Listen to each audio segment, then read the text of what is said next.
stoked that we could take the time to actually get connected. Really looking forward to hearing your story, hearing about the work that you're doing, and then hearing how people can get involved with your work as well, because it's so remarkable, so powerful. So thanks for taking the time. It's great to have you on Game Changer Project. And I'm really happy to be here. Awesome. So can we start a little bit about what is Game Changers Connect? Who's it for? What's it about?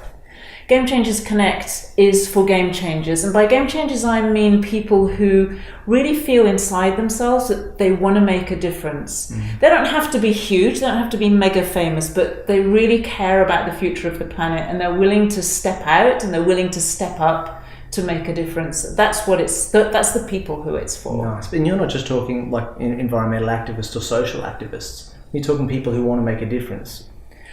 A lot of the people that I meet who want to make a difference are maybe entrepreneurs working in a fairly regular business, but they think differently, and they have kids and they care about the future. Some of them are people who really want to create very game changer businesses, or they're doing that, or they want to transform an entire industry or a niche or an audience. So it really ranges from quite regular entrepreneurs with a big heart to people who are very out there, what we would traditionally understand as being a game changer. Perfect. I definitely relate to that, and I know that's the people I talk to too. It's no wonder that we're here having this conversation. I talk about heart-centered, purpose-driven, values-based game changers. Exactly. And I think that's really sums it up. And conscious. Yeah. Conscious Beautiful. business. What's that mean? To be conscious? To be conscious means that you actually really engage with those values and that purpose, and you make decisions in a different way. So when you make a decision, you're thinking about the greater good, not only about the limited good or what's good for you. So people, profit, and planet. Yes. Yeah, nice. All right, cool. So what's some of the big, before we dive in, I really want to get to your story because I'm so fascinated and I know you've got so much and I'm really curious. And before we dive into that, tell me some of the big challenges that game changers face, and that we can kind of, so that I've got a framework that we can explore over the course of the time we've got together. What's the big problems that we can really? I think the really biggest challenges that I see amongst game changers, the biggest thing of all, and this is a challenging thing to talk about even, is do we really walk our talk? And it's easy. Talk to me about integrity. It's easy to say it, and it's actually easy to talk about walking your talk. But I think a lot of people have this uncomfortable feeling inside them that their integrity is not really up to scratch, and they don't know whether that's okay or not, and they don't know what to do about it. So what I've found is really important is that we know our values, we know our purpose, but that we're doing the inner work. There's real inner mastery to be found, so that we're talking about creating a world where we're all thriving. Are we thriving inside ourselves, or are we moving in that direction genuinely? We talk about creating peace, and yet many people are really struggling with their personal relationships or their relationship with their kids. How can you talk about peace if you don't have peace at home? So for me, that's a huge challenge that we need to really address. We need to look it squarely in the face and find a really good solution to it, not just push it away and hide from it. I mean, they're big problems. They're big problems because that's complex issues. They're not like little, the Band-Aid's not going to... No, you have to do it properly. But the thing is that's what makes you, in my view, that's what makes you into a game changer. If we want to change the game on the planet, we have to change the game in ourselves and share it. It's not just doing the inner work and, I'm beautiful and I'm spiritual and all that. I'm really conscious, but I don't speak to anybody. I have to hide in my house and keep myself safe. It's not that. And it's not, I'm an entrepreneur and I've got my goals and I'm going to achieve my goals and I don't care what happens. We've really got to bring everything together. So it makes us into whole human beings, and it makes us alive. I mean, that's actually the real gift, and the real reward of doing this is that it makes you alive. And then that affects everybody around you. So it's a very beautiful thing. So many people I see are, they're not alive. They're either, like, I love the two examples you give. You're either super spiritual, ultra spiritual, and not actually engaging with the world, or fully engaged with the world, but the inner world's just a mess. Yeah, absolutely. And you're so right. We've got to get both of those. Really plus some. It's not even just combining the two. There's a magic. There's something beyond that because, you know, you can feel, I think all of us can feel what's the potential of living on this planet. You know, look at nature and see the incredible beauty there and the joy that can bring up in you. That's the direction we want to go in. That's something, that's more than an and, that's kind of like and plus something. Yeah. That's where I feel the real opportunity lies. I feel that. And you have the technology to be able to support game changers, to get this both halves working and. Well, the point is we have to talk about inner technology. Sometimes we talk about inner tech. So it looks inner tech? Inner tech. You've never heard of inner tech? Tell me about inner tech. Inner tech, I think of us, if you think of the investment that goes into technology at the moment, and that's all about making machines more and more capable and more sensitive. Sure. Yeah. So if you imagine making yourself as a human being more and more capable and more sensitive, and therefore able to do so many of those things, even that external technology does, there are things that you can learn that we call inner technology that literally change the way you operate from the inside out, and they change your results. So they change the results of your business, they change the experience of your relationship, they change your health. That's inner technology.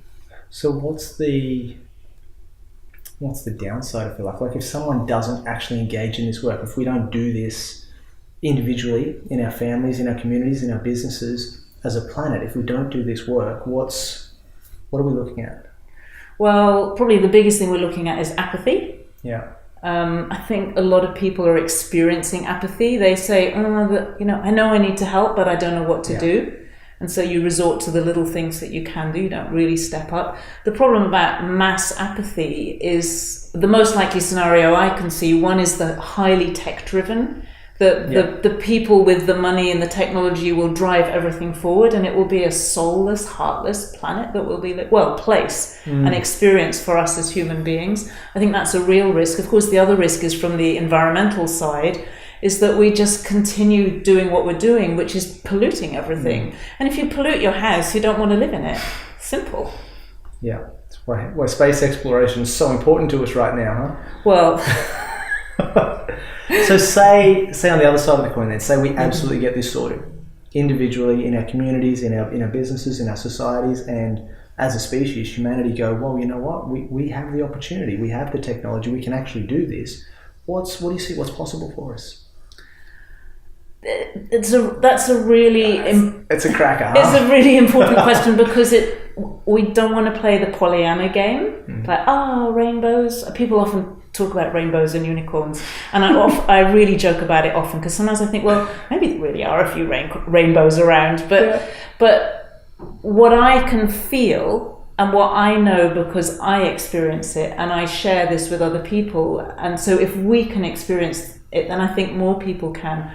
I believe it's really possible for us to feel alive, to feel really like I'm in the right place, I'm in the right life. This was made for me and I'm made for it. And if you feel like that, doesn't that solve most of the problems that we have at the moment? And yeah, I get it. Not everybody's going to feel like that. Sure. But the more people who feel like that, the less sickness there is. Nice. Because when people are happy, you're not so sick.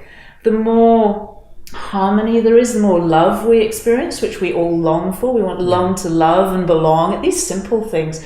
But it's not only that, it's also the fact that we can stretch ourselves as human beings, because I think there's so much frustration and lack of creativity and people working for money like close to slaves, because we just have not created that kind of society. I really believe every step we take in that direction is worth taking. Yeah, we don't have to be in perfection yet, but we can be walking in a really positive direction. That's what I see. It's an opportunity for us. It's for us as human beings. So beautiful. Yeah. So beautiful. How I want to get into, and as much as I know we've got a few people in the studio here, and we're, as much as you're willing to share, little Sarah, younger Sarah, how did you come? I mean, you're so remarkable. There's such wisdom when you speak, and I can really feel there's so much passion for this work that you do and for the game changers and the clients that you work with. Yeah. What's driving all that? What's behind it? Because that always fascinates me, where people come from. I think it's so important. The backstory of the superheroes really explains the work that we're doing. Spider-Man was bitten by a radioactive spider, so of course he's doing that, right? His uncle and Batman and Superman, and they've all got their backstory. Yeah. What's the Mine's probably not as dramatic as the radioactive spider. It's hard to compare with cartoon characters, right? Yeah. So what comes into my mind straight away... We will talk about superpowers though, right? We will talk about superpowers. Because I definitely want to hear about that. Now, I know you've kind of teased me with that one, but I want to dive into that. Yeah, no, we will. For real. What flashed into my mind, actually, as you asked that question, was 3 things. I remember when I was quite little, wearing my nurse's uniform. Every girl had a nurse's uniform, and I had this. Where are you from? I'm from the UK. Whereabouts? Southern England. I grew up in Hampshire. Okay. Beautiful. And I had this little nurse's uniform, and I remember having this really kind of squiggly kind of feeling inside me, like I really want to help people feeling. It's like I want to be a nurse. But it was actually I didn't realize that was a kind of feeling of the energy and this longing to do something. It was a very genuine feeling. A few years after that, what I remember really clearly, I went to a new school and I was the only girl in the whole school who was new. And I experienced from the day I walked into that school, this feeling of being cut off. I think that's when I became self-conscious, and I wasn't that free child anymore. It was like there was a gap between me and everybody else. And when I was about 13, my dad was in the Navy and he went off for a year. And I think I hero worshipped him a bit. I should have been a boy, I should have been his son. I should have played cricket. And I was, didn't really do those things, but I tried to be the boy. And I was always in the workshop with him and things like that. And he went away for a year, and I figured out that the way to deal with things was to completely switch myself off emotionally. And I made a conscious decision to do that. Wow. And it was absolute. And I thought I was copying my dad. And it was only when he was maybe in his 40s that I realized what an incredibly emotional and soft person he was. And that's not what he was at all. But I remember I went through all my teens till I was about 18, 19, completely cold. I didn't feel anything. And the funny thing is I played music all the time. It's just such a bizarre mix. Such an irony. Yeah. I met somebody when I was 17 or 18, a girl who she lived in Portugal, came from France, completely the opposite. And she used to do those psychological games with me, where you say things like you go into a forest and you find a key. Describe the key. And whatever she asked me to do, she said everything I said was in boxes. It was like my whole brain, my whole mind was in boxes. And that was the first time really that I opened up a bit and I started to feel really alive for a while. And then I went to Cambridge University. It was like completely cut back off. into totally into my head. Back into your head. Into this, the thing, I didn't realize I was in my head, but it was this self-consciousness, this wall, like a veil all around you. You never just feel like you're here and I'm here. You just feel separate from everything. And I went through you a lot of conscious of that the whole time? Oh, totally. Yeah, totally. I think so many people can relate to that. Yeah. And I love, this little girl in the nurse's uniform, I can really imagine, because so many people as children, we don't need to go searching for our purpose or follow our bliss or find it. It's like so obvious that anything else would be stupid, right? What are you talking about? Of course. Yeah, and that wasn't, I want to be a nurse because, mummy and daddy. That was a genuine feeling inside me. I want to, it's just something, it's a very strong feeling. Yeah. And then the next bit, this disconnection and dad going away and, a whole bunch of things that would have led to that. So then what happened? Because clearly, there's amazing openness and connection and creativity around you now. So, well, I think the thing that really happened that changed absolutely everything was that when I was 28, my younger sister, she was 2 years younger than me, she got married. And it was the most idyllic, beautiful wedding. It was like you'd dream of your wedding. We all went around this little tiny island in a boat. And then we walked up this little track in the Mediterranean to a chapel, tiny chapel that we'd taken just especially for ourselves. I played the oboe and my friend played the piano or whatever. It was everything was homemade. It was absolutely beautiful. 3 weeks later, I came out to visit her again. She had pains in her head. And a week later, she came back to England to get it's checked. Not a happy story, it's not a happy story. And this was the bit where you... No, sorry. And I was going off sailing for a weekend and I get a call from my mum and she says, Jane has a brain tumour. And I remember, it was like my whole world collapsed in that moment. I remember so clearly, this is not supposed to happen to somebody. This doesn't happen to families like us. Yeah. We'd never experienced anything like that. And Mum said, oh, just go sailing and enjoy the weekend. It was like, nah, it's not like that. This is not right. Yeah. And it was about 21 months of, drama, and she lost her short-term memory, so she couldn't remember the name of her husband. She thought he was her previous boyfriend. She picked up a hammer by the wrong end. She was a woodworker and she didn't know how to hold the tools anymore. Whoa.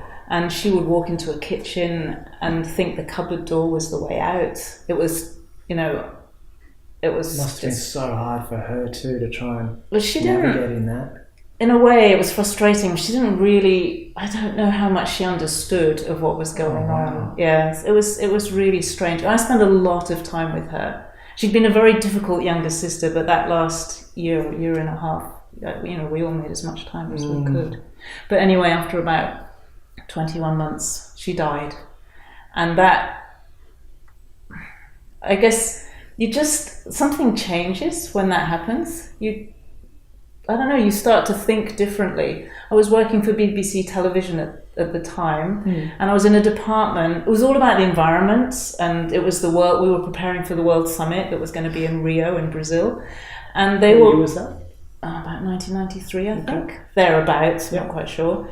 And they were all working every night. They'd get a glass of wine out and they'd stay in the office till 10 o'clock at night. And I remember so clearly, I was like Miss Goody Two-Shoes in a way, but I was so determined to look after my health.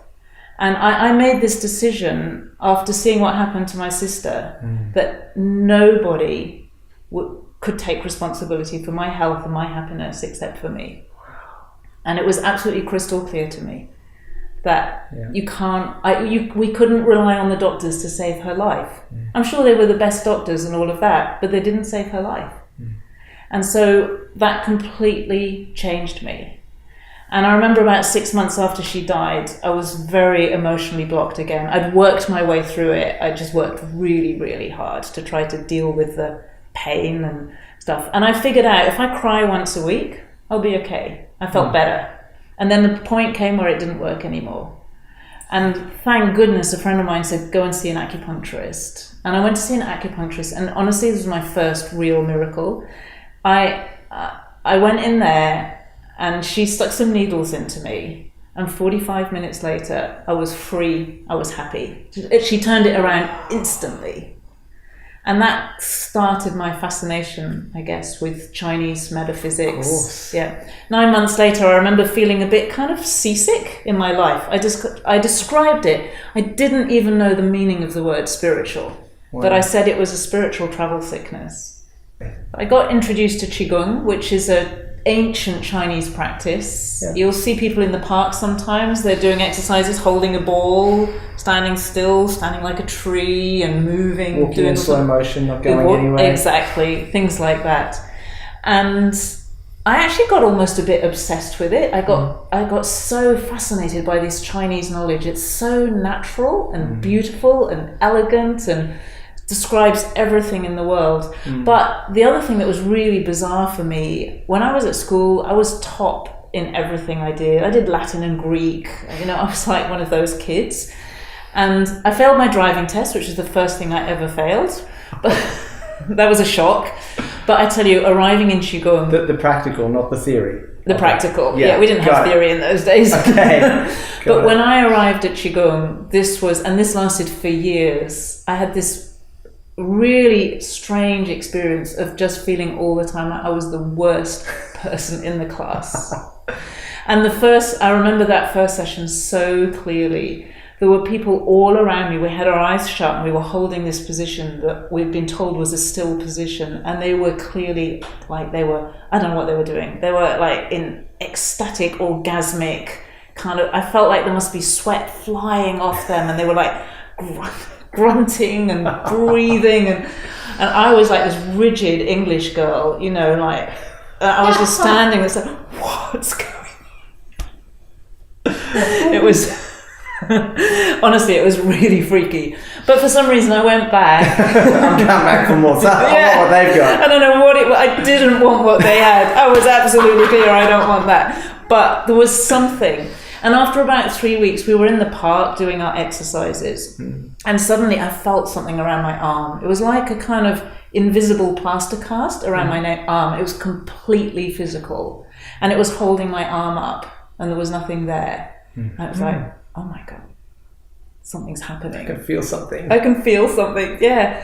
And probably I was hooked after that. And I went through years, like my teacher used to talk about the person who gave up and went to sit at the back of the class because I couldn't sit cross-legged.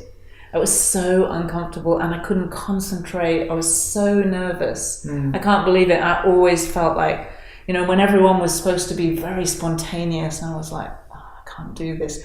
But over 7 years, I learned also to scream at the right time and to dance and be spontaneous and do long hugs, and I did everything. I did deep eye gazing. I did all of it.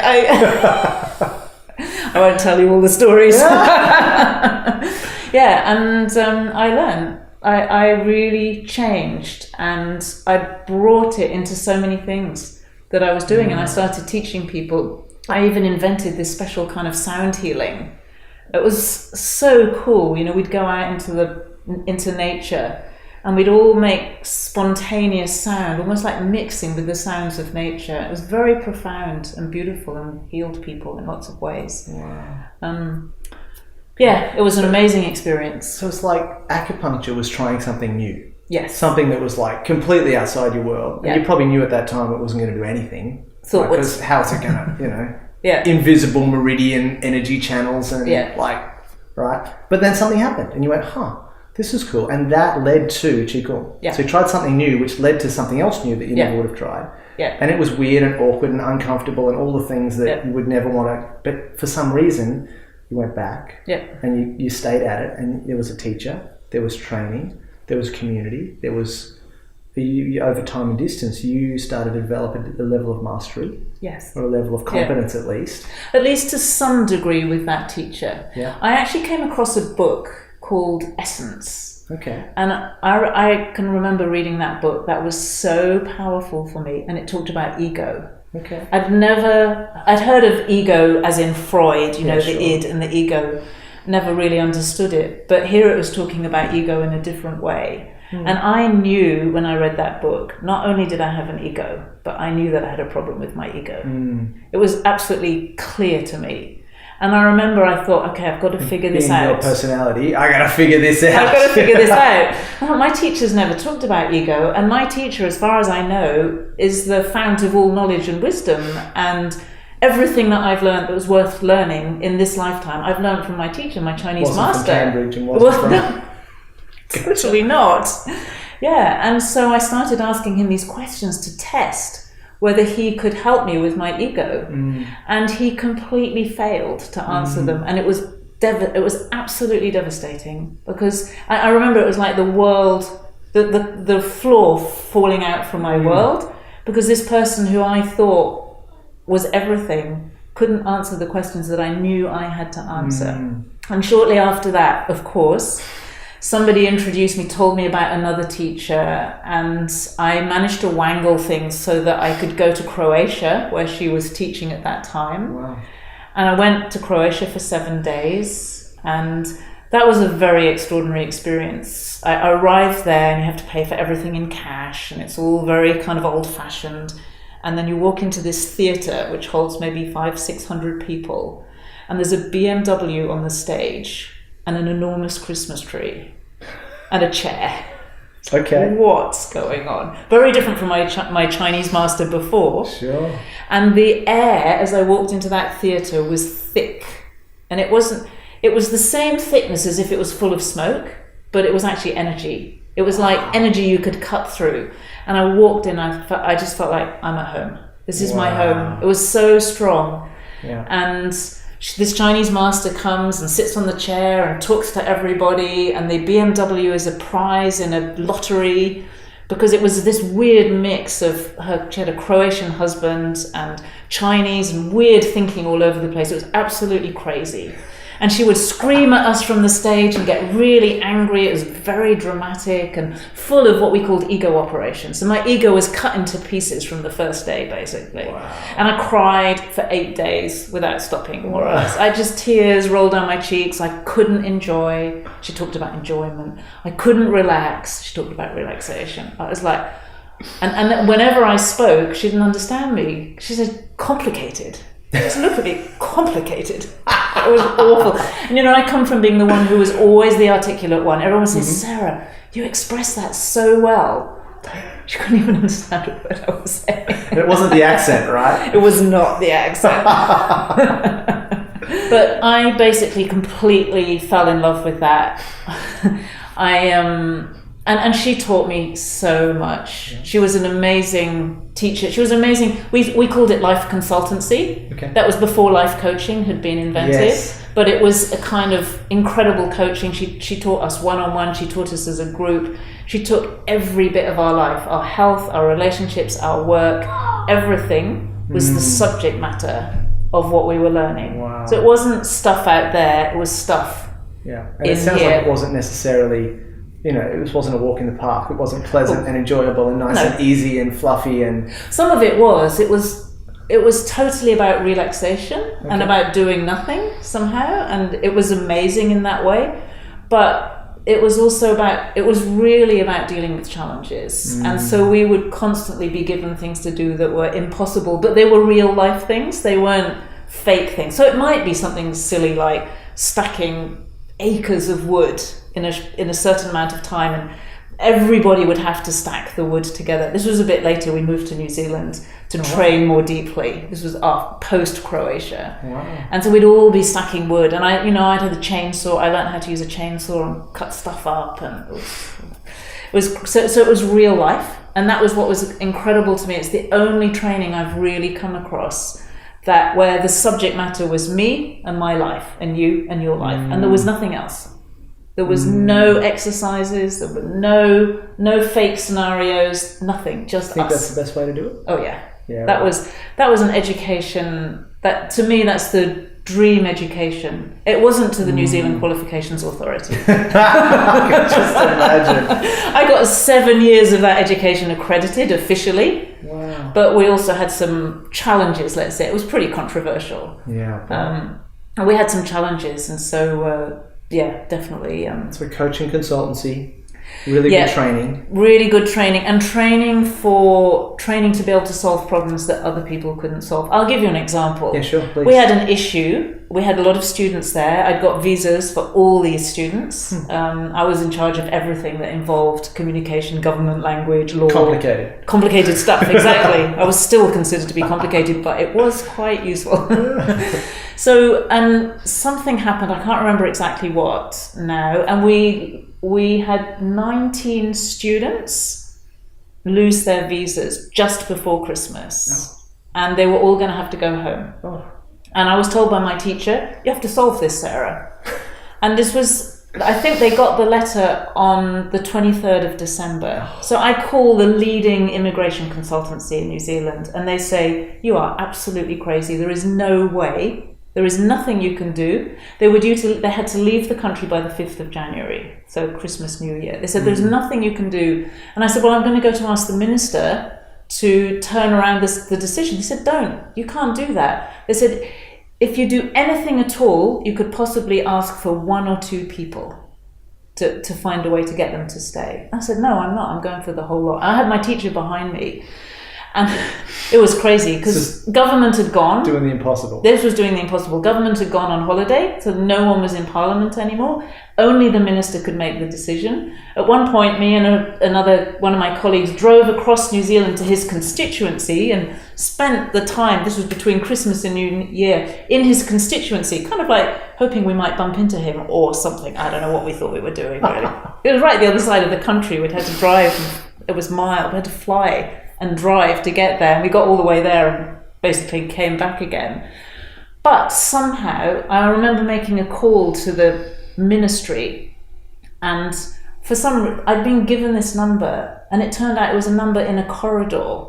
And some janitor picked up the phone, and I said, please, can you help me? I've got these visas and I need to get through to the minister or something. And he put me through to somebody who told me exactly what to do and exactly who to write to and what to say in the letter. I have no idea who this woman was. Wow. Never came across her again or anything. We wrote the letter, and I remember clearly it was about one day before they were due to have to leave. Oh.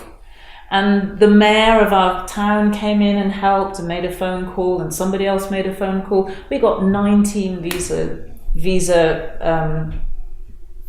turned around by the minister. Wow. So it was that kind of thing. That was our training. Gotcha. Just normal stuff like that. Just normal stuff. Yeah. Exactly. And this is why, you're talking about game changers now. Yeah. Taking on impossible challenges. Well, the thing about being a game changer is you actually have to. You have to at times solve problems that nobody can solve. Yeah. And so you need to have a kind of, I think so. I think we have to be willing to do that. But if you want to be willing to do that, you need to have a technology. We talk about problem solving, but for those kinds of problems, you need a different kind of inner technology, not the normal problem solving technology in sort of regular business. It's not really a mental thing. You need to be able to go beyond what you can do with your mind. And that's the stuff that's really special. And we're talking mastery here. We're talking really advanced and cutting edge training that turns you into somebody different. Well, let's shift gears. Let's get into that. Thank you so much for sharing your story. By the way, I really appreciate it. And it helps to put what's coming next really in context, because now we get a sense of who you are. It's extraordinary. And so the next bit is you've got Gamechanger Connect. Obviously, there's the Gamechanger journey, which kind of we've shared a little bit of your journey, but then there's some common pieces. And so then the Gamechanger superpowers. There's all these exciting things. Maybe I'll just explain the Gamechangers journey first of all. I think that's the best thing, because then we can put everything on its place on the journey. Exactly. Perfect. So what happened was that I'd actually had a business failure. It wasn't a whole business that failed, but it was a strategy that I'd tried to do some advertising, and it was the most appalling, miserable failure. You'd be the only one who's had that experience ever. Most people get a few, but I didn't get anything from that at all. I think most people, they get a few results. Well, I didn't get one. We've run a lot of campaigns. Have you? Okay. Well, you know what it feels like. So I sat down with Nico, my husband, and I said, there's something wrong here. What's going on? There's something that we're not doing right. I said, I don't think that I'm communicating with the right people. I'm always trying to do it for entrepreneurs, because I've learned so much about how you can manage your energy and take care of your energy and get more focus and clarity and all these things, which every entrepreneur needs. So I was kind of going really wide. And I said, who are the people who I love working with and they love working with me? Yes. And I said, they're game changers. Without exception. They are game changers in their hearts. Some of them have started running really ordinary businesses, but they have branched out into doing something that's really conscious and game changing. Others were game changers from the very beginning. And what I noticed when I looked at them is that there's a story that they all share. And it's very similar to my story.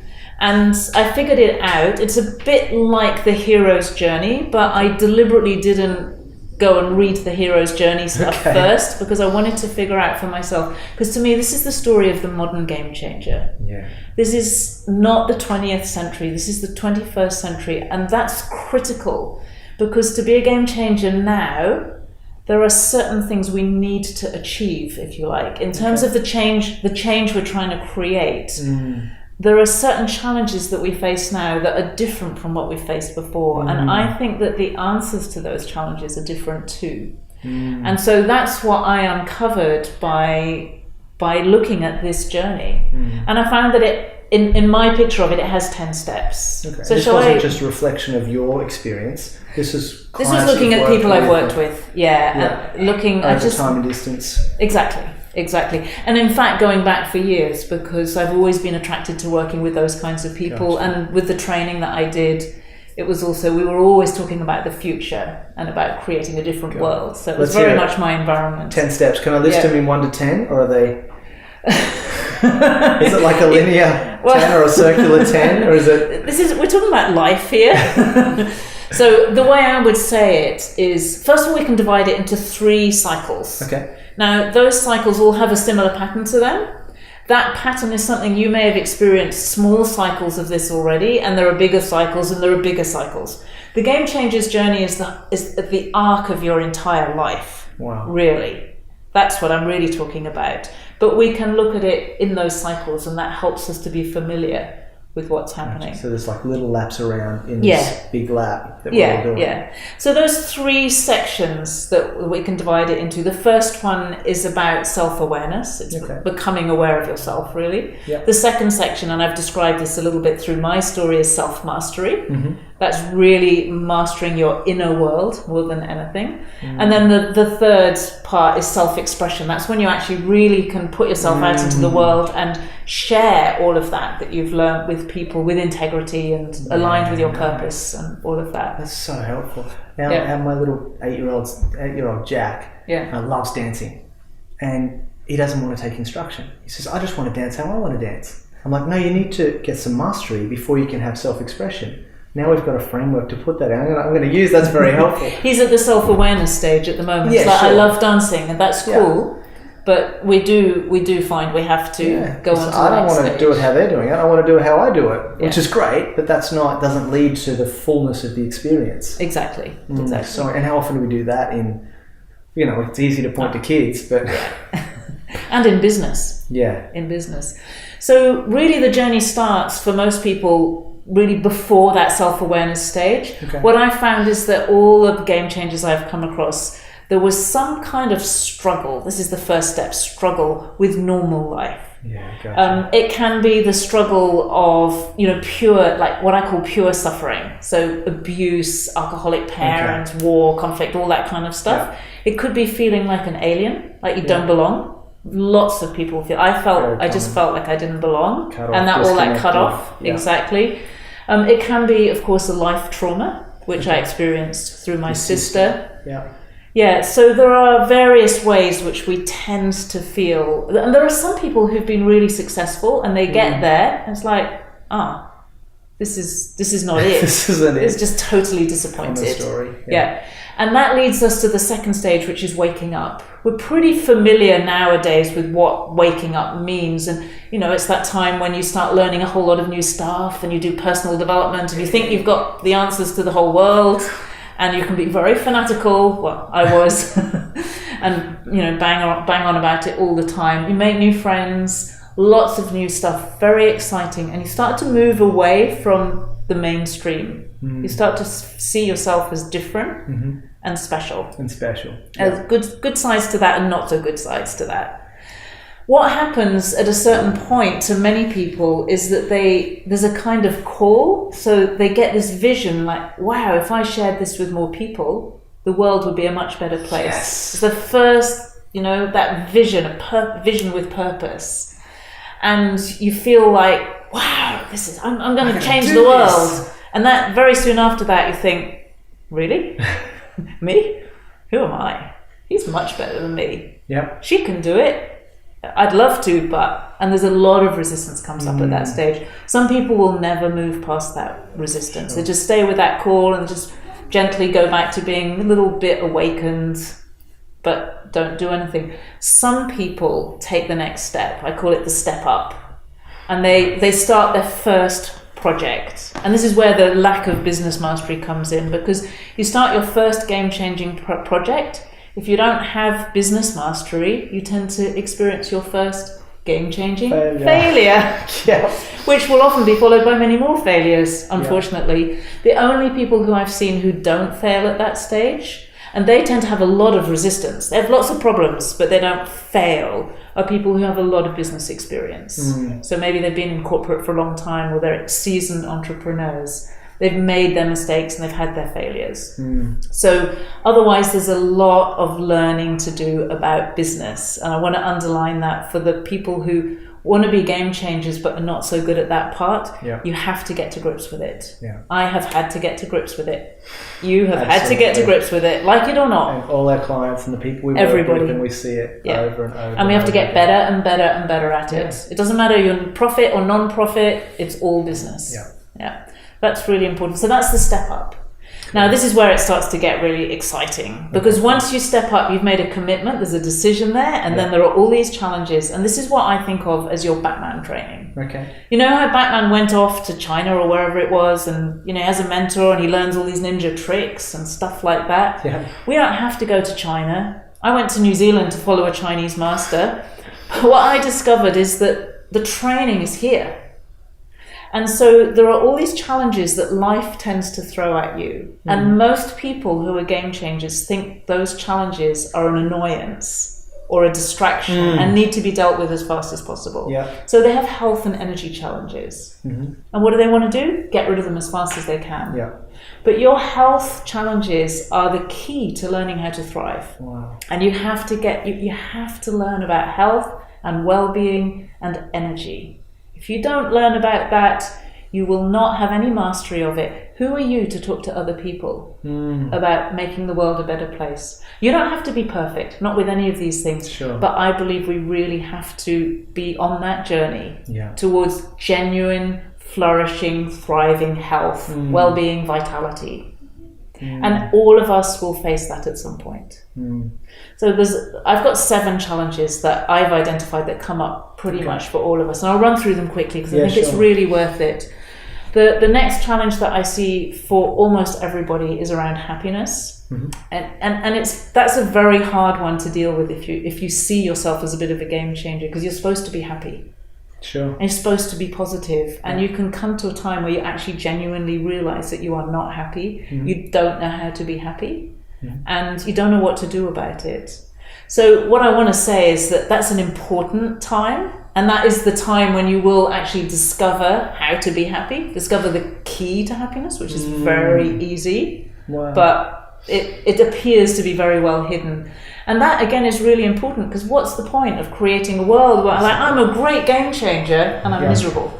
It's absolutely pointless. So I think we need to be very honest about these challenges. The third one is about wisdom.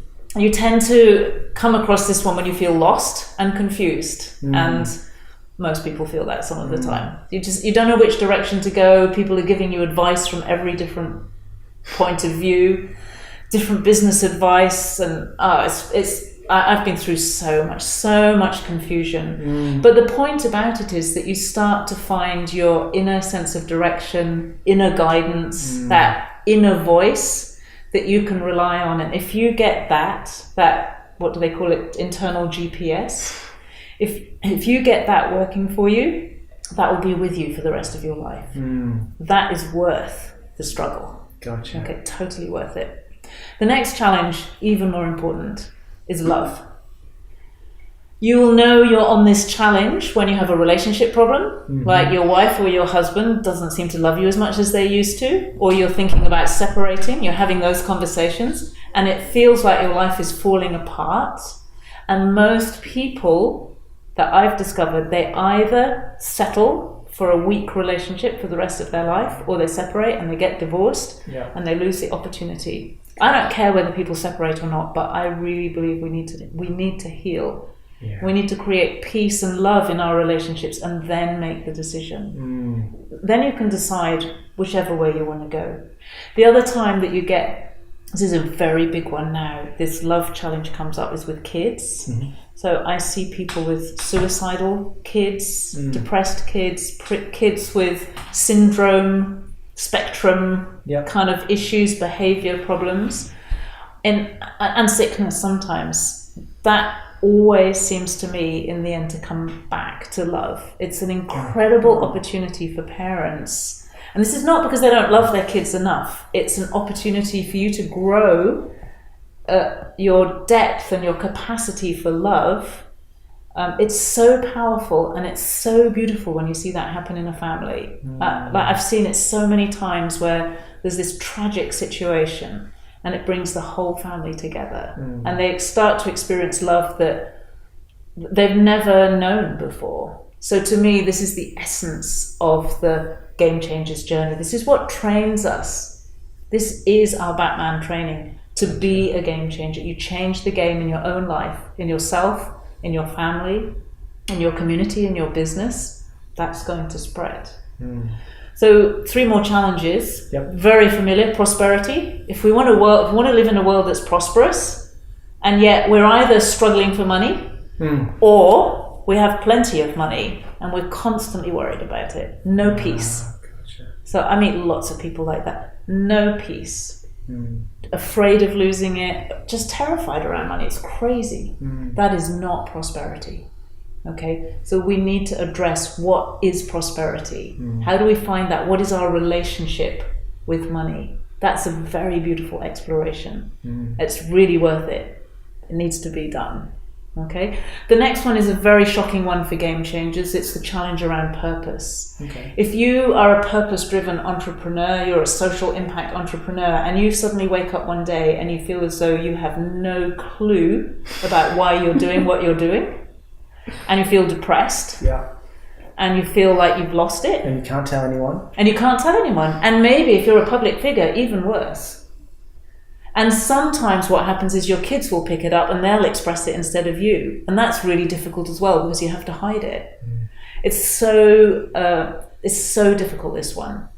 But what I will say, I just have to give a few little keys here because otherwise it's too much. What I will say is in the heart of that challenge for purpose, that's where you find the specific details of your mission. That's where your mission is really forged. Gotcha. So you need to know how to deal with all of these challenges. It's just like we don't need to take the traditional routes for dealing with them. We need to learn the modern game-changing way. You need your Batman training so that you can bring all of that home, and save your city, whatever it is that you're going to do in the future. Gotcha. The final one is integrity. Yep. This is a very big one for game changers. It's a very big one for today's world because there are so many areas of our life now where we don't trust people anymore. We don't trust the people who are trusted advisors. Our doctors, medical system, financial systems, they held our society together. We don't trust them anymore.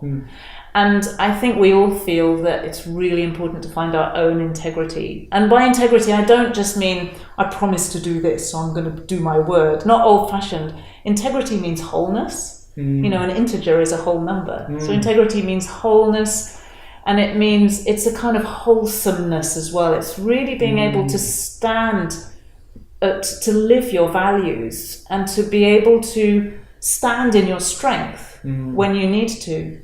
I have a client at the moment who's very, very popular. She's a blogger. She has a huge following, and she's being threatened by other bloggers, and over again she's being asked to stand in her integrity, and that they make claims about her and they tell all her followers what a bad person she is and stuff. This is what happens in the world, and this is a legal challenge. So it's when you have legal challenges that you really find your integrity. Gotcha. And most people will have that in their business at some point. So that calls us to find our values, to find. And if you do that, if you solve legal problems using this inner technology way, you can get the most stunning results. Wow. Yeah, So this is those 7 challenges. You've got the tech. They're all the areas that you work on with your clients, moving through those challenges. I think that's the biggest part of the coaching work, especially. You need to learn how to deal with those challenges because we all have them. Coaching's easy when everything's cool, right? It's just when there's tough stuff that's happening, that's what we need to. And you pretty much I can't think of a challenge in life that anyone could face that wouldn't fall into one of those 7 categories. Pretty much, that. Yeah, kind of. And I think, and the key is about getting this way of solving them that turns you into the kind of person you want to be, rather than turns you into somebody. It's not pushing them away. It's actually. It's embracing the problems and becoming bigger and stronger as a result of them, so that every single one of those challenges makes you into a stronger person. That's so valuable. It's hard to describe the value of learning that. To me, it's so life-changing. That's everything. Yeah. We can talk about this all night. What's the next stage of the Game Changers journey? Okay, so that's the challenges. We're still in we're through the awareness. Well, we're in self-mastery here. So that's all the mastery training. Yeah, gotcha. Your life is your mastery training. Yeah. What happens next? The comfort zone. Uh-huh. I'm pretty cool. I'm making some money. Stuff sorted. I'm happy. I'm healthy. I'm much better than everyone else around me. But of course, I don't think that. Let's have a glass of wine. Let's go on my houseboat. Let's very nice life. There's only one thing. Thank goodness, there's one thing that niggles underneath. It's like that. You remember that call to create a better world, purpose, vision?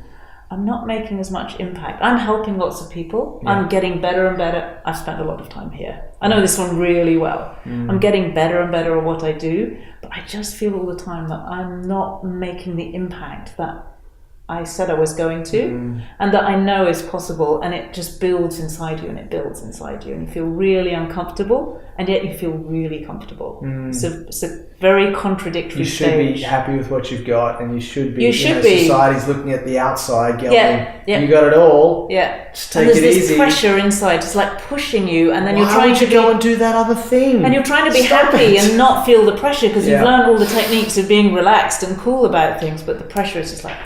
It doesn't go away.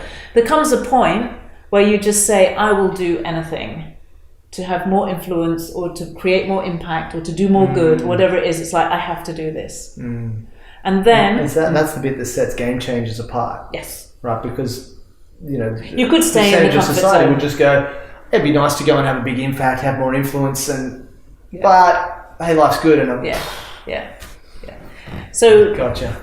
Yeah, so and there are not many people, even at this stage. Most people really gave up through the challenges. Just like businesses normal. Because they're tough. They are tough. Really. And the honest truth is people don't know any better. Yeah. They don't know that there's another path. So I think ignorance is really the biggest problem there. But once you've reached this point, you say, I have to do something. Then, this is the moment, the crisis. Oh. You didn't expect that, did you? It's like, then... I'm sorry. Then... Yeah, this is really interesting though. This is where it's like, in Indiana Jones, the edge of the cliff? This is the edge of the cliff. Yeah. You face... You can't go back. You can't go back. You can't see the next step to go forwards. No. And you're facing uncertainty, complete uncertainty. The other thing that's really interesting is that all those things that you learned don't really work for you in this situation. So all your mastery, you have to let go of a whole lot of it. Wow. It's all going to come back. You don't lose it. But in that moment, this is a spiritual moment. This is a very profound moment in your life where you deeply inside you decide. What emerges out of that is what I call the decision. It's a deep decision, and it's more than a commitment, where you decide, you realize that there are people all around you who need help, and you realize that you're the one, you need to go and help those people. And it's no longer about, I'm so special, I'm so amazing, and I've learned all this amazing stuff, and all of that doesn't seem very important anymore. What seems important is that you have a gift and you have experience and you could share it. So this decision emerges. It's like stepping into the light, literally. And your strategy, all the business stuff sort of becomes a lot clearer. You know what you need to do. People start to come and help you much more. And it's really stepping back. You're stepping back towards the normal world. The world that you left, the mainstream, but you're coming back as a different person. That's very much like the hero's journey. And you've changed so much inside, but you look the same, everything looks the same, but you're different. And then follows what I call the return, which is really a period of optimization. Okay. So you start to during the challenges, you had to deal with your health because otherwise you were sick. You had to deal with your relationship because otherwise you'd lose it. Now you want to optimize everything. So you want to optimize your health so you'll be the best person you can be. And you want to optimize everything around you, your business, your internal life, because you just feel this drive to be as good as you can be and to do the best you can. So that's a very important period. This is also where you can very powerfully develop superpowers. Okay. Because now you can take on challenges that other people are not willing or not able to take on. And to do that, you need something special. So you actually need this. This is inner technology. Can we talk about superpowers? You want to talk about superpowers? Yeah, let's go. Maybe we just, because I know we're conscious of time as well. I really appreciate your time, but let's I'll tell you a little bit about superpowers. So I have a friend who's very, very expert in Chinese metaphysics, and all the systems they use, the emperors used to use for making their decisions, their strategic decisions and romantic decisions, everything. And she uncovered in this something which is a very forgotten little piece of one of these systems. And she said, Sarah, I found the key to superpowers. And basically, it's a kind of special connection, and there are 10 different ones. And so we can identify what is your main superpower. And it's like a special ability which is latent in most people. Wow. But it emerges when you do all this kind of training that I'm talking about. Your superpowers tend to come out.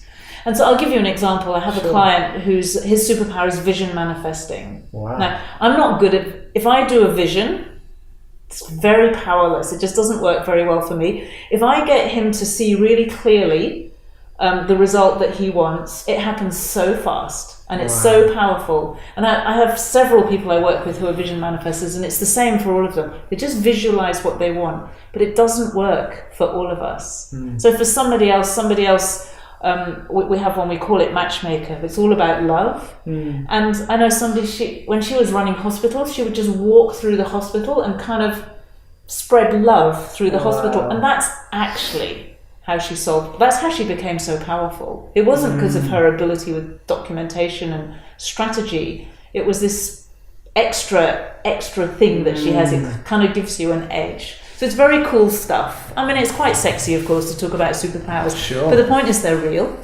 and you can develop them. I have kids who know their superpowers, and I can talk to them and say, hey, you can use your superpower here. And say, oh, okay, Sarah. And they go off and do it, and it works. So it's really the first stage. Of course, you can become more advanced in that kind of thing. And we've moved into the self-expression phase now? We're in the self-expression phase. Gotcha. So this is when superpowers really superpowers come in here. Optimization. Creativity, real creativity, like deep life creativity, not painting pictures. And that's beautiful. But this is about how do you live your life? What's life creating through you? It's very beautiful work. And the final stage, I didn't count them, but we've got to number 10 now. Okay. I call the joy.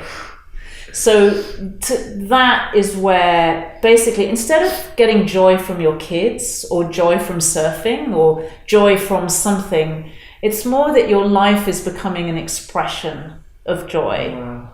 Now, I'm not saying it's going to be every minute, let's not be romantic about this, but really that your work and your life is a deep expression of joy from within you. And that feeds everything that you do. So you don't have that resistance to working anymore that people usually have, because work and your personal life, it's all an expression of this just beautiful inner world that you've created through all of those challenges. So instead of having to come back to destroy the evil demon and kill everything around, you actually come back and do a whole lot of good and share that with people, and you have a beautiful, beautiful time yourself because you're feeling so great inside. You've got everything sorted along the way. Yes, and there's always more to learn, of course, but that's you feel alive.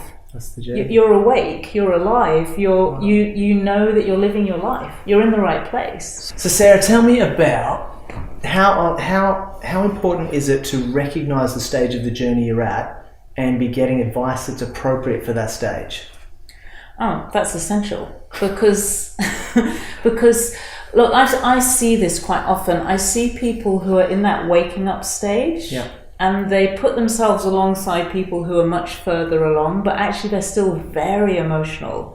And in that early stage, you really need to learn at a basic level how to express yourself emotionally. It's not appropriate to be learning some of the stuff that comes later. And vice versa, I often meet people who've been actually learning for quite a long time, and they're still kind of pouring their hearts out all over the place in a very emotional way when they need to be getting into self-mastery. So it's actually very important to know where you are. There are several maps that I use. That's a very big one, and they've almost saved my life, I would say. There have been times when I've been taught information that belongs to the wrong level for me. It was trying to teach me to go backwards. Yeah. And I see this all the time amongst entrepreneurs as well. They're trying really hard to do something that will take them backwards, and it doesn't work. So I've found those maps are an essential. Too far ahead for them as well. Exactly. It's just an essential thing. You need to know where you are and where you're going. Yeah. And have a map. Yeah. So if you've got a map, if you've got training that's appropriate for the level you're at, you've got coaching around you. How important is it to have people around you who are at the right kind of level as well, and not be going, hey, I want to have people who are, we need to be paying it forward and teaching people who are not where we're at. We need to be looking for mentors who are further around us. But how important is community in all of this? Let's put it this way. I try to do it on my own. That's why I asked. We've all tried it, right? I know. I'm going to create my business in a vacuum, and it's going to be perfect. Yeah, I've and then people come. Yeah, I know. But since I have built more of a community around me, and I've seen people connecting together, and I've seen the business opportunities that have started to come out of that, game-changing business opportunities, new businesses that are going to make people millions of dollars, literally, and the pleasure and the enjoyment. Most people I know who have this kind of tendency, or they feel this inside themselves of wanting to make a difference, they feel alone. They're very isolated, and they don't have anyone in their workplace that they can talk to unless they're creating that kind of business. And very often the creator is still the one who's isolated, who's employing lots of people who they don't have that same point of view. So there's no question it's probably a few just steps before where they're up to, so they don't relate in the same way. Exactly. They're really keen, they love the vision, but they're following at that stage. And leaders need other leaders to hang out with who really get them and who speak that language, speak the language of the heart and the soul as well as the mind, and who are in action. It's been it's made such a difference to me as well. It seems to me there's been a few big themes through, and I really appreciate you sharing. So we've shared your story, and I really got that there was coaching and personal mentoring, or what was it, life consultancy, right? Yes. And then but there was specific training as well, which was different to that. Absolutely. And then there was community as well. You were always connected in with people. And then now you've created Gamechangers Journey and Gamechangers Connect, your business, and you've created that same thing again. So it's really those three things. Do you see there's anything else? I mean, apart from having a map, which I guess is part of the training as well, having the coaching and mentorship and accountability, but then also having the community and network around you. And when I think about it, I mean, that's what every world-class program has. They've got those three elements, and if any one of those is missing, we get this reputation where people are going, I bought that program and that stuff doesn't work. You know what I mean? It's so common because one of the three was missing. I've never thought about it like that, but they've definitely been essential for me, and they're definitely essential components of what I offer people, along with daily practice. The daily practice is important. And that's I mean, that's going to be part of the training as well. Absolutely. Right? Because they've got to show up for that. So what kind of stage of the journey is Gamechanger Connect perfect for? I'd love to hear a bit more about Gamechanger Connect. Are you willing to share? Because I'm really interested. Absolutely. Who's it for? Where would someone be at on the journey where they're going like, this is the thing to be doing? Most people would be either going through the challenges. Usually I meet them when they are somewhere along that challenge way. The waking up part. They've done some waking up. They've usually they've seen psychologists and counsellors earlier on. They've learned a whole lot of stuff. They've done courses, or they've read a lot of books. Got some tools, got some resources. Done all of that. Sometimes they've done everything. Done all of it. Gotcha. But the challenges are getting at them to the extent that they're really destructive. They're really having an impact on their life. Some people are in the comfort zone in the sense that they have quite a lot of mastery of some things, especially coaches. There are some coaches and consultants who've got quite good mastery, but they're somewhere around the comfort zone. They want to have more impact. But the challenges are usually what will bring people along. And this is kind of why you said it's not necessarily a straight linear 1 to 10, because you could be in the comfort zone but still have one or two of the challenges that are still kind of hanging around. And financially we're good, but the relationship, or get the relationship sorted, but the health, or you've got the health sorted, but there's legal issues, and you could be actually right on much further in the self-expression. So some people who are very successful, they're really big game changers already. And then, a kid has a big mental health problem or something like that, or your relationship falls apart. Yeah. And then suddenly that challenge becomes, and it's usually unresolved challenges then. Gotcha. So you've got through but you didn't actually deal with them fully. So there's no accidents in any of this. There's no this just happened to me out of the blue, and it's predictable. Yeah, it's predictable, and it's always an opportunity when that happens. It's such a beautiful opportunity, and people almost always miss it. Tell us about Gamechangers Connect. So Gamechangers Connect really, so there are 3 problems basically that I wanted to address when I created it. Mm-hmm. And if you understand those problems, it's easy to understand how it works. Perfect. So the first problem that I find people have, obviously, are those challenges. Yeah. And especially the problem is that they distract you from your purpose and your direction. That's the thing. They can distract you to the point that you give up completely. It's too hard. It's just too hard. Now, the second problem... Then what do they do? Are they going to go and get a job? They're usually running a business. They just run a business, look for retirement, financial freedom, beach, go to Noosa. Yeah, they don't actually do the work they just cop out, just give up. Yeah, gotcha. Settle. What I hear a lot is, I just want to spend more time with my family. Yeah. When somebody says that to me, almost always what they're saying is, I want to find my heart. I want to actually do something with my heart. And it's the only way they know how to express that. But some of them are people who have very big hearts. They have hearts for a lot more than family. Family's important, as I've shown. Sure. But there's so much more that they have to give, and they just don't know what to do with it. So the challenges can feel like a distraction. They feel like a distraction. Yeah. And the next one is the problem of basically needing to be able to solve impossible problems.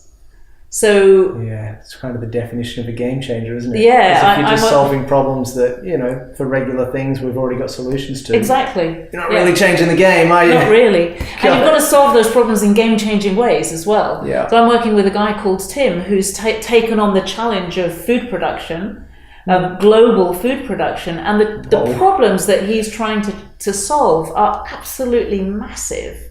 Wow. That our whole system is so messed up, and he's taking on the whole thing. Yeah. And so that requires an incredible amount of mastery. So you need mastery training to be able to do that. You need really cutting edge techniques and knowledge to be able to solve problems at that level. Gotcha. And the third problem is the isolation. Yeah. So people need people who get them. So if we look at Gamechangers Connect, this business, this program, this opportunity, this amazing thing that you've built, what's involved? What's the program? Gamechangers Connect is a 1-year program, and renewable, or like a year and you're done. It's actually it's a renewable program because it's something that continues to advance. Okay, but this a year at a time. This is the first year. Wow. It's a very special time. And there are 5 elements that I've found through all my coaching, all the work I've done. I've found that I need to teach people these, and they help you to solve all the challenges, to get through all the crisis period, develop the superpowers, all of that. They come from these 5 elements. What's the 5 elements? So the first one is energy. Okay. It's learning how to manage your energy, how to boost your energy. Everything about energy you really need to learn. Okay, I feel like very I should be important. writing this down. That's all right. I'll get the recording. This is the Chinese master training was all about energy. So the Chinese are the world experts in energy. Okay. Totally. The next one is wisdom. In a way, that's about going beyond the limitations of the mind and being able. Especially, it's about being able to make wise decisions. Okay, very, very important. And find that inner guidance system. Okay. Because obviously, if you have that when you're in a challenge, you can find your way out of it. Got it. The third one, which is hugely important, is about the heart and love. Especially, most people have been hurt a lot in the past. We need to clean all of that up so that your heart is open. That's what gets rid of all those veils. and makes you actually feel alive when your heart is open and you're able to love, really love. It's beautiful. There's very important work to do. The fourth one is spirit. So that's about having your own personal spiritual experience. So spirituality for me is it's an experience. It's not about philosophy. You can talk about it, and it's very interesting, but that's really empty if you don't experience it inside. And so it's about your own personal connection with something bigger than you. Yeah, and everybody craves that feeling of feeling complete, of feeling fulfilled, not having that hole inside you, that feeling that there's something missing. The only thing I found that fills that is this spiritual connection. It's not enough to have a heart. You actually need this piece as well. It's very, very beautiful work. It makes you feel whole and complete in this moment. And you're right, it's beautiful to philosophize about that, but that's not it. That's not it. Yeah, gotcha. So that's the experience. Okay. And then the fifth one is creativity. That's where manifestation, like being able to create things very fast by intention, superpowers, kind of advanced creativity, really. That's the fifth piece. Now, you will learn all of those through the Gamechangers Connect program. Whoa. It's cool. Some of that's done through coaching. So I run every week. I run a group coaching session. But I also do one-on-one coaching. So I have mentoring Mondays. And you can book a session with me any Monday to get some personal guidance if there's something that you don't want to speak about in the group. I like to do it in a group because it's more powerful. The energy's more powerful, and the solutions are shared. And the benefits for everybody. So that really deals with a lot of the personal side of the challenges. There's mastery training. So I run specific programs. Like next year, I'll be running a Superpower Academy in May next year. That will be very cool. For the first time ever, I'm going to run a Wisdom Academy, which is going to be all that inner guidance stuff. There's a Vision Alignment program, which will help you that will be in the new year to kind of check that everything's aligned, and other programs like that. So that's the mastery training part of it. There's a community, so we run retreats. You get 3 retreats every year included in the program. And that's where we get together for 3 days or so, and it's a very beautiful experience, like deep conversation, the sort of conversations you don't even have in your own family normally. People love that connectedness and being heard and really being respected and being challenged at the same time. And I'll also, when I go to a city and there are people there, I'll run workshops and do stuff. Whatever we need to learn, we can learn. That's the point. But those retreats are really important for bringing people together within the community. That's it. I mean, it's a very rich program. There's a lot that's available, and it's going to be a question for each person of finding out what's right for them. Yeah, of course. Tell me because I'm super curious. I mean, I think it's amazing. What's my investment? Because you did you've been doing coaching and consulting with people for a long time before you put this program together. So it's not like this is new work. You've just kind of packaged it all up and gone. And why I did that? Because I love doing private coaching, but there's just so much that's missing if you only do that. You actually need those other pieces to fill out the whole program. Exactly. Yeah, of course. You get all the personal stuff and it follows your flow, which is beautiful. Yeah. But you miss so much of the teaching, the real learning happens in the group and through those training programs, and you need to meet people. So, before you developed Gamechangers Connect, you've been doing private coaching, consulting, working with people one-on-one. Yep. What was your value of that? How did people pay for that? So my price on one-on-one coaching now would be $36,000 for a year. Yeah. So reasonable for any good coach, any good consultant. So. That's kind of standard rates. Yeah. How much is Gamechanger Connect? The Gamechangers Connect is $24,000. What's less? Yeah. But it's like triple you get retreats, and how is it less? Well, that's remarkable. So tell me, if I was, and I love this. I think this is it's a ridiculously amazing program, and at that kind of price, it's a couple of grand a month. That's insane. The big problem I've got is that I've done a lot of programs. I'm just going to speak for myself, and I think a lot of people will relate. I've done a heap of programs before. I spent a ton of money and done a truckload of work, And, some things have been great. I won't say nothing's worked, but it's like, kind of been there, done that. Yeah. How is this different? Or how is this going to work for me where other things that are world-class programs haven't? It's like I won't say I'm broken, but I'm irredeemable. You know what I mean? I have actually heard that word used. That's probably the thing that people say to me most often. I can literally see the faces of people saying, I've done it all before, Sarah. What you're saying sounds amazing, but I don't think it's going to work for me. Because you're not talking to people who are just waking up. No. You're talking to people who've been around the block a few times. And they often pay for the best. Yeah. So they've seen the best in the field. Yeah. I think the thing that what I've seen and what I experienced in my own life as well, because I had the same thing where I had world-class teaching, and I reached a point where something wasn't working and I did not know what to do. And I had to go and look for maps, essentially. I mentioned maps a little bit earlier. Yeah. I had to find what was going on.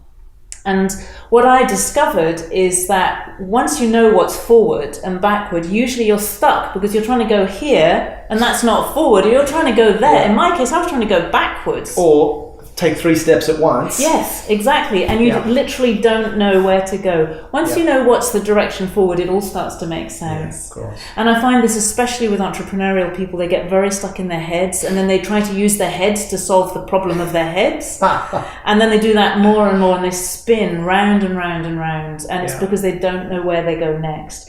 So what I'm going to do is I'm actually going to include with this program a program that I made a few years ago because it includes all the major maps that I've used in my life. Wow. So it's really, I've just learned some amazing stuff that helps you to orientate. So about your consciousness and about the kind of theory of everything. Give me some examples. Well, the best example, I'll give you the best example that I can think of. That stage you go through where you're really positive. It's like, everything's going to be fine. Don't worry, everything's going to be fine. Don't worry about the money. Don't worry about the plan. Now, that is a really positive place to be. But they tend to reject rational people. So they don't realize that being rational, I've got a plan, I've got a strategy, I'm going to follow the steps, there's a goal, is a higher level of consciousness. Huh. And so those people, the very positive people, try to pull the rational people down. And the rational people, I remember thinking, oh my God, I shouldn't be rational like this. This is like all wrong. I should be positive and happy clappy. Because I didn't know what was up and what was down. And I couldn't give myself permission to do the thing that I knew was right, which was actually to get more rational about things. But much more significant is that beyond rationality lies love, what we call love. It's really the beginning of opening to your heart. Many entrepreneurs and game changers are stuck in the rationality box and they have no idea that that's where they have to go to next. It's very expansive, it's very beautiful, but they're stuck in their minds. And so without that map, you would never figure it out. Wow. It would take years and years. How do you come across things like that? That one I actually read. No, I worked for 2 years. I worked every week for 2 years with a mentor who just trained me in consciousness and all this kind of stuff. He'd done a huge amount of work on it. Wow. So I got introduced to that. I studied another program called the Superhuman Operating System. Whoa. That was very cool. So this whole program with the maps, I just put it. Include that. I'm going to include that. What's that worth? It's worth $1,000. Okay. And that's available. People can it's buy available. it It's got some important stuff in it. Yeah, it's really useful. Yeah. All right, cool. So that's super generous. It's amazing. What about the big problem for the game changers for me? I'm thinking this sounds amazing. How long is this going to take? I mean, it's a year. Time. I'm busy. I've got projects running. I've got kids. I've got family. I've got stuff going on. You're not the only one. Well, it sounds amazing. It's like and maybe is now the right time? I mean, how do I actually fit it in time? But also, is now the right time? Because maybe in 12 months' time, I always feel like things are going to be better, and we know they're not, but we tell ourselves that story, right? I will say, I have one family. They have 3 businesses and 4 kids, and both parents are totally engaged in doing this kind of work. They're a fantastic example. But I do have a solution for that as it happens. I've created a program very recently called Working Lights. I've been wanting to do it for a long time. I've heard you talking about this. Yeah, what is that? Working Light is about, it's a contrast to working hard. Okay. But the point about it is it's not another productivity program. It's not another, let's get another 10% or let's get another 15%. It's more of a game changer of a program. It's teaching you a way of working with your energy, especially so that you're much more relaxed and so that things happen with more flow.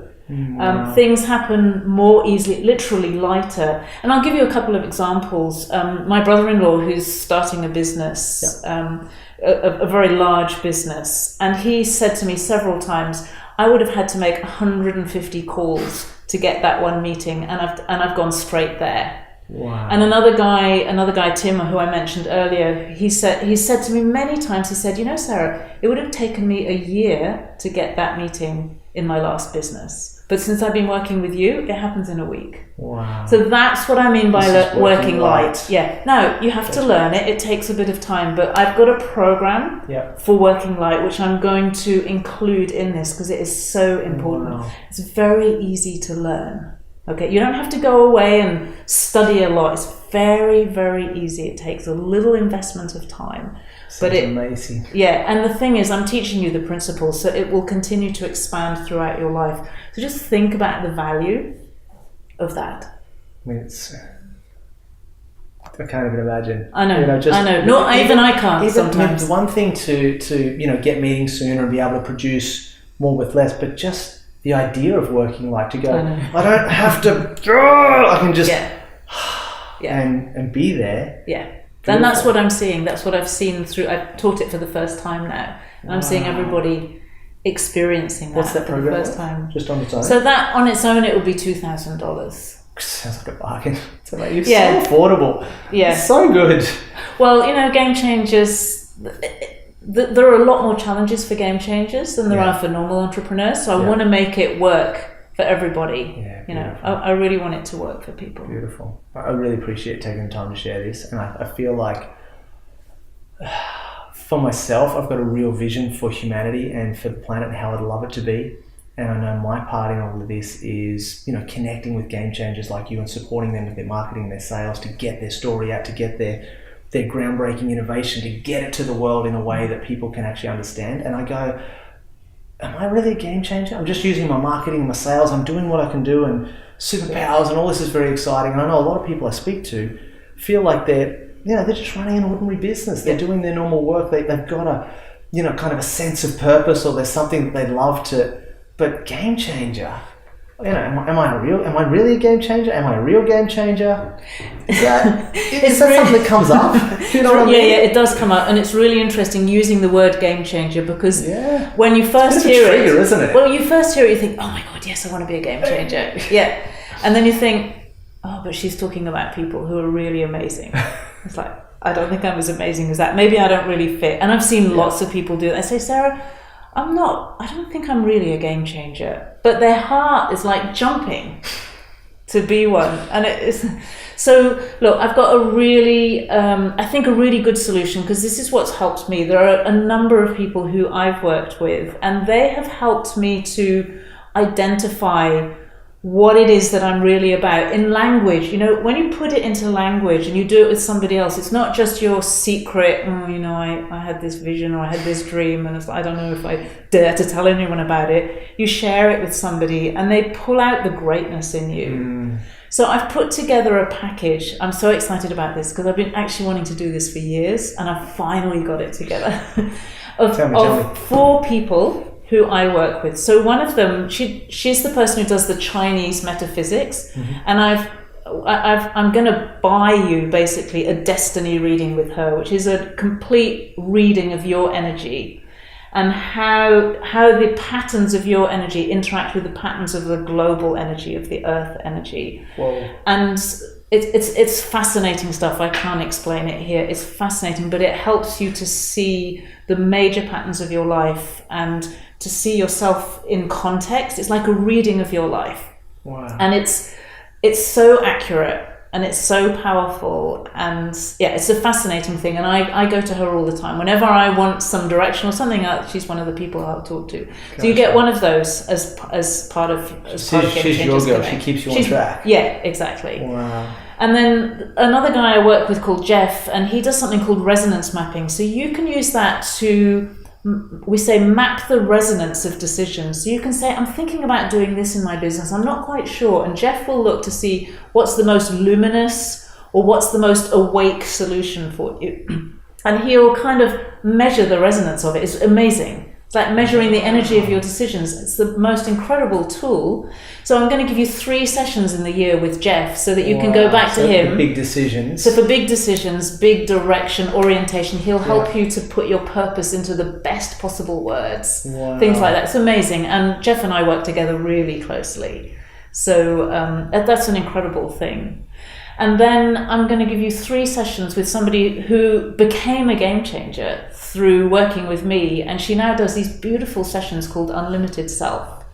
And she puts you in touch with the most profound part of you, the deepest, unlimited part of you.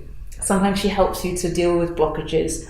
And more than anything, she's helped me to see, she said to me recently, you're here to wake people up, and she says things maybe I know already, but when somebody says it like that in that context, it's so powerful. So you get 3 of those included with the Game Changers Connect program.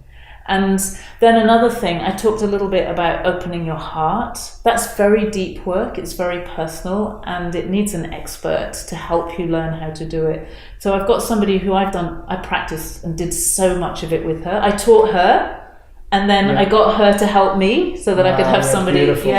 So she's a wonderful coach for this Open Your Heart process. And so I've got 3 sessions with her as well, so that you can go really deep into your own stories. So that entire package, now these are not giveaways. These, I actually have to buy these, but I think that it's so important. And that is enough to help you know that you're a game changer. So if I had any doubt before whether that's going to solve I create game changers. If you just want to be, I just feel like maybe you hang around these people, it will bring the best out of you.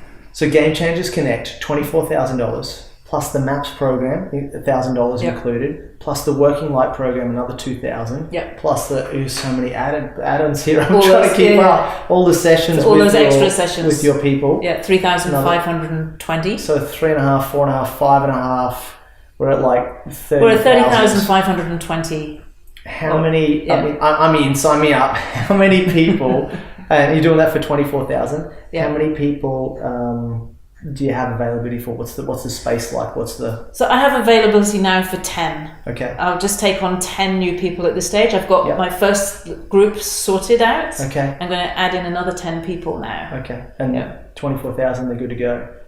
So because this is the first time, are you going to put the price up on me now? Here it comes. I'm actually going to do this for 15,000. What? Yeah. You just keep coming down. You go up. How come? It's important work. It's really important that people do it. It's really important to share this with people. It's ridiculous. 15,000 for the whole year with all those extras. Yeah. That's remarkable. So you're so generous. So beautiful. There is one other thing. Okay. So very often I find, not always, but very often I find that people want their partner to do it. Okay. But doubling the price, from 15 to 30, that's a lot. Personally, I found that I really love it when people do it together because they do so much work with each other. Yeah. It's such a pleasure to work like that, and often they involve their kids as well. Wow. And so what I'm going to do is I'm going to let your partner join. Be included in that price, so they join for free. Wow. The only thing that they would need to pay for is the retreats. Okay. Yeah. This is a combination. So you'll share that package of programs that I gave you with all the people who I work with. You can share that between you. Yeah. You can top it up if you want to, but you can share that. All the other programs I have, you can have both of you. Wow. Okay. But partners come for free. A business partner or a life partner? A life partner. Gotcha. Life partner. Business partners. Yeah. Got it. Beautiful. So say someone's thinking 15,000, this is amazing. Is there any kind of payment options? Can we break that up, or is it just a lump sum, 15 grand? You can pay 15 grand if you want to pay in advance. Yep. Or you can pay a deposit of 1,500, which you should do quickly, get yourself in there. I will then do a 90-minute onboarding session with you, and we'll go through everything. You do that for everybody? I'll do that for everybody, Okay. yeah. But we'll do that, and we'll look at your goals, your business goals, your life goals. We'll look at your vision. We'll look at your purpose, and we'll make sure that they're all aligned and working together. Wow. And we'll talk about how you can make the most of this program. So what should be the path that you track? Because you won't do everything in it. You'll do certain things. You need to find the right path for yourself. Okay. Now, if you find after that onboarding session, or if I find that we're just not a fit and it's not going to work for you, I'll refund the $1,500, immediately, without any question. So there's no risk in doing that. About this, aren't you? Yeah, I'm absolutely serious. Yeah, I got that. But because you need to fit. Yeah. You know, you need to fit with me. And you need to fit with the group. It's not just about me. So we need to have that conversation to really know that we're on the same page. And you'll know. I usually know very quickly, and you'll know too. Yeah.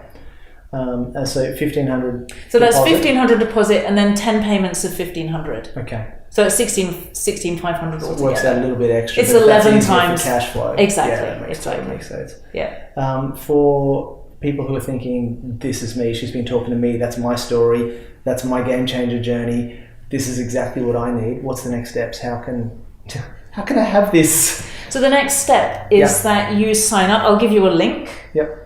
And you sign up for a 10-minute conversation. It just gets put in my calendar. And in that conversation, I will ask you a number of questions. And then we can make the decision there and then we can go ahead. So then I will give you an invoice and you make the payment. Once you've made the payment, I will introduce you to my system of daily practice so you can get started straight away. Perfect. Because we don't want to waste time with course. that.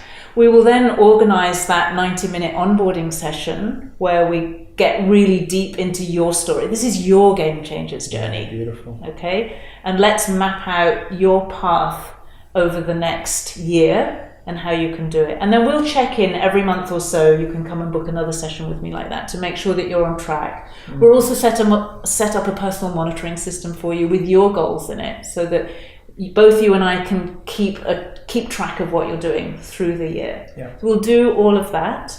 You'll be doing your daily practice, and then the next thing we'll all get together online and we'll start the program, and I'll introduce you to more details. And then every month or so you'll get an email inviting you to participate in one of those sessions with one of my partners, the people who I work with. So we'll space them out over the year. Yes. It's better that way. You don't want to bunch them all together. Of course. And you will also then start whichever programs are right for you.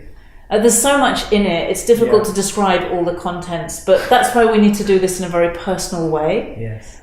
Just to figure out what's exactly the right program So for you. while it is a group program, everyone is going to be walking their own journey and doing the right things at the right time, and you're going to be holding space for everybody to do that. Yeah, and checking in with you all the time to make sure that you're getting what you want. And the real point about this is not a program where everybody's out to reach the same goal. This is a program where everybody's there to create what you want to create. And that depends on your business and your life and your family. And my job is to support you in that and to make sure that you're really on track with the game changing part, that you're doing the inner mastery part, that you're really going to get your Batman return kind of thing. It's going to work. You're going to be a really powerful person. And you are actually going to be somebody who can change the game for real. Beautiful. So by the end of this year, you will have learned so much about how to do that. Wow. You'll feel very, very different inside. But also what's very important is to understand that there will be a huge impact on the outside. So this affects your finances, it affects your family relationships, it affects your health and well-being. So it's tangible results as well as the intangible change. Beautiful. We'll make sure that when I publish this, everybody's got access to that link so they can book those 10-minute calls. So if you're watching this, have a look around, you'll see a link somewhere depending on what platform it's showing up on. This will be all over the place. So tell me, just so beautiful. Again, I'm so grateful. And this is my work. I live in this world of retreats and programs and workshops and trainings and all this kind of stuff. There's nothing like this. I've never seen such a comprehensive, such remarkable. You're so humble about it. So I know you're so proud of it, and it's just amazing. I just love it. That's all. Totally comes through. Tell me anything else before we wrap up. I think I feel super complete. But no more specific questions. But anything else? Any message for the Game Changers before we wrap up in parting? Yes, I do have a message actually. I think that if this stirs something in you, this is the time to act. Because and that's not because of me or because of you. That's actually because of all of us. We really are under pressure. And there has never been a time like there is now. There's a level of opportunity that we've never experienced, and there is a pressure both from technology and from nature, from the climate. And anybody who has it in you to step up, to make that decision to be a game changer, I'm here to help. I'm totally committed to helping you to overcome all the challenges. I know that it can be very daunting at times, but I just want to say now is the time to do it. We need it. Not another word from me. Thank you so much. Thank you.